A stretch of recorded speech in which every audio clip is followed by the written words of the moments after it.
नमस्कार दोस्तों, आप सभी को मेरा YouTube चैनल RR का नोटबुक पे आप सभी को स्वागत है। दोस्तों, आप हम मुंशी प्रेमचंद जी द्वारा रचित कहानी कफन का सारांश को समझने और जानने का प्रयास करते हैं। मुंशी प्रेमचंद की कहानी कफन उनकी सबसे मार्मिक, यथार्थवादी और व्यंग्यपूर्ण रचनाओं में से है। कहानी समाज की गरीबी, शोषण, अकर्मण्यता और मानवीय संवेदनाओं के पतन की गहरी तस्वीर पेश करती है। कहानी के मुख्य पात्र है घीसू और माधव, बाप बेटे। दोनों गांव में अपने आलस्य, निकम्मेपन और कामचोरी के कारण बदनाम है। न वे किसी का काम करते हैं, न मेहनत मजदूरी। माधव की दिन भर कुछ न कुछ बहाने बनाकर और रोटी का इंतजाम किसी न किसी तरह कर लेते हैं। झोपड़ी में कोई काम और जिम्मेदारी से भागना उनकी आदत, इलाज का इंतजाम। घीसू और माधव झोपड़ी के बाहर अलाव तापते बैठे हैं, जबकि बुद्धिया अंदर करा रही है। दोनों उसकी चीखें सुनकर भी बेफिक्र रहते हैं। उन्हें लगता है कि इसका दुखड़ा हम क्या सुने। औरतें तो ऐसे ही चिल्लाती हैं। दोनों का स्वभाव एक दूसरे से मिलता जुलता है।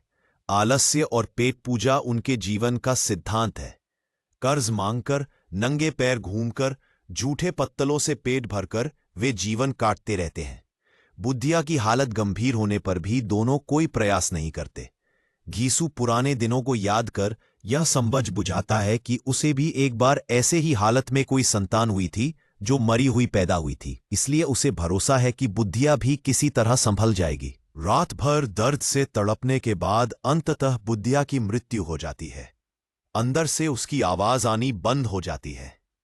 घीसू माधव उसके पास जाकर देखते रहे, लेकिन गम की जगह उन्हें उसके मर जाने से कफन और दफन का खर्च की चिंता होने लगती है। वे कहते हैं कि मर गई तो दफनाना पड़ेगा, कफन लेना पड़ेगा।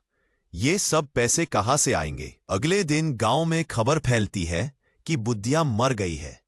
गांव के लोग सहानुभूति दिखाते हैं और कुछ लोग पैसे भी दे देते हैं ताकि वे कफन खरीदकर उसका सम्मान से अंतिम संस्कार कर सकें। बाप बेटे को करीब 5-6 रुपए मिल जाते हैं, जो उस समय बहुत होते हैं। कफन खरीदने के बजाय दोनों सोचते हैं कि मरी हुई को क्या कफन चाहिए, मिट्टी में ही तो मिलना है। यह सोचकर दोनों बाजार चले जाते हैं और कफन के पैसों से शराब पीने बैठ जाते हैं। वे तरह तरह के पकवान मंगाते हैं, दारू पीते हैं और खूब खाते हैं। पेट भर जाने और शराब चढ़ जाने पर उन्हें लगता है कि वे बुद्धिया की आत्मा को संतुष्ट कर रहे हैं। वे कहते हैं, बड़ी दयालु थी बेचारी, हमारी ही तरह खाने की चीजों पर जान देती थी। आज उसकी आत्मा जहां होगी, हमारी इस दावत से खुशी होगी। जब वे शराब के नशे में अपना दुख भूलते हुए गाने लगते हैं, समाज की दरिद्रता, अकर्मण्यता और संवेदनहीनता का चरम सामने आता है। एक तरफ बुद्धिया की लाश घर में पड़ी है, दूसरी तरफ उसके पति और ससुर उसके कफन के पैसों से मस्ती कर रहे हैं। रात गहराते ही दोनों वहीं ढाबे पर नशे में धुत गिर जाते हैं। बुद्धिया का अंतिम संस्कार अधूरा रह जाता है।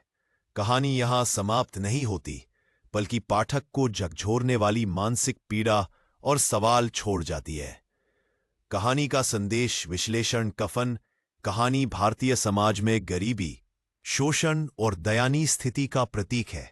इसमें यह दिखाया गया है कि कठोर परिस्थितियां कभी कभी इंसान को इतना पतित बना देती हैं कि उसके भीतर की मानवता भी मर जाती है। कहानी समाज की उस व्यवस्था पर कटाक्ष करती है जिसमें लोग मजबूरी में चरित्रहीनता तक पहुंच जाते हैं।